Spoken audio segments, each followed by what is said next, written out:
Ce sont à la fois des institutions productrices de savoir, comme les centres de recherche, mais elles ont aussi une pratique intensive de transmission de ces savoirs à travers la pédagogie. Et enfin, elles ont, par leur statut, une mission de diffusion sociale des savoirs. Elles ont, par rapport à d'autres acteurs de la CSTI, elles ont donc un quadruple rôle. Un rôle académique, production des savoirs, un rôle politique, elles portent des stratégies sciences-société,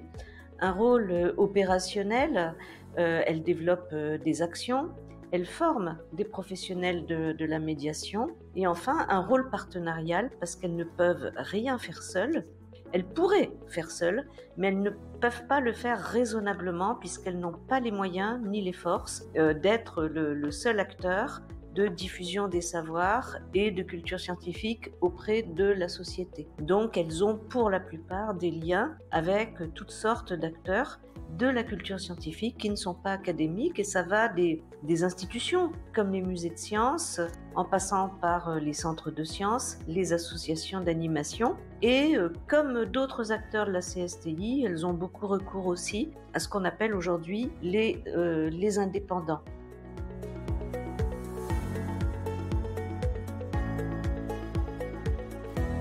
Le premier défi, qui ne concerne pas que les universités, qui concerne aussi les centres de recherche, c'est le renforcement d'une recherche plus intensive sur la relation science-société. Ses objectifs, ses visées, ses modes de mise en œuvre. Cette recherche existe, mais pour le moment, elle est dispersée et les acteurs de la recherche ont besoin de mieux se structurer entre eux et surtout de faire connaître déjà les recherches menées. Si on intensifie la recherche, on pourra beaucoup mieux adosser à la recherche des formations initiales qui aujourd'hui sont en nombre très insuffisant. Et le deuxième défi, il est plus stratégique, c'est comment les universités passent de l'investissement individuel de ces personnels dans une sorte de philanthropie individuelle, de partage de la passion, très très mal reconnue aujourd'hui par l'institution employeur, à la construction de liens institutionnels qui vont permettre de dépasser le partenariat interindividuel avec ses avantages mais aussi ses inconvénients, et qui auraient pour avantage par exemple de mieux informer sur l'actualité de la recherche, sur certains sujets sur lesquels la recherche est dynamique et où les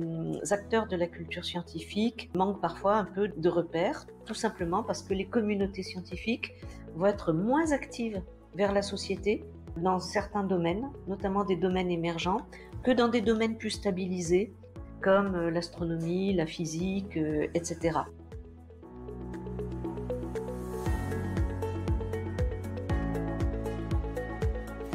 Pour moi, il y a 3 objectifs, et ces objectifs sont évidemment congruents avec ceux exprimés par le ministère.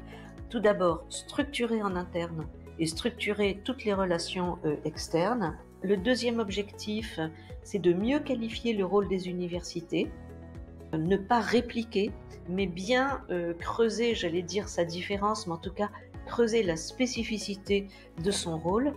Et enfin, et ce n'est pas parce que je le cite en dernier que c'est le moins important, pour moi c'est le plus important, que les universités structurent mieux leur partenariat avec l'ensemble des acteurs du territoire. Et là, on a encore des avancées à produire parce que les partenariats existent partout, mais comme tous les partenariats, ils peuvent se routiniser. Et aujourd'hui, par exemple, je ne vois pas le rôle des universités dans la contribution à une plus grande dynamique des acteurs non académiques.